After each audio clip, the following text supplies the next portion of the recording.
Bismillahirrahmanirrahim. Assalamualaikum warahmatullahi wabarakatuh. Berjumpa lagi kita dan channel saya. Hari ini hari Ahad, 12 hari bulan April 2026 Masihi, bersamaan dengan 23 Syawal 1447 Hijriah. Sekarang ini pukul 4.34 minit petang. Okey, untuk video buat pasal ni saya nak review barang yang sampai pada pukul 4.8 minit tadi. Pukul 4.20 saat ni asar. Masuk asar ni, pukul 4.20 masuk asar ni. Tu tengah sembahyang masjid ni. Jadi tak pergi ke masjid. Saya nak review barang sampai tadi ni pada pukul 4.8 minit ni. Sekejap. Target daripada Selangor ke mana? Batu Pahat jauh. Daripada Batu Pahat jauh.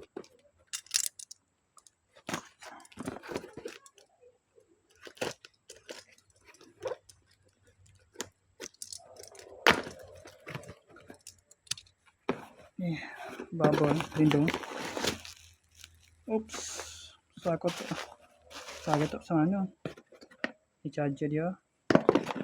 Ni wire charger dia. Oh. Gotu biasa.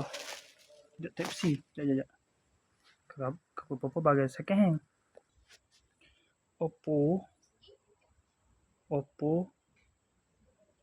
Vision White apa ni? Warranty void is seal or broken or removed. Oh, dah ni. Video mak. 4.38. Tu dah tanya dia tu. Baca kat oli pasal tak ada gani lagi. Tak boleh singkat lagi. Okey, sekadar itu sajalah. Ada tengok gani dia ni. Jap. Ada mana yang kata? Kata dia punya ni. Gallery. 1545 file manager. Okey, dia ni backup on storage apa dah. 114 storage. Okey, sekali saja. Assalamualaikum, jumpa lagi. Bye.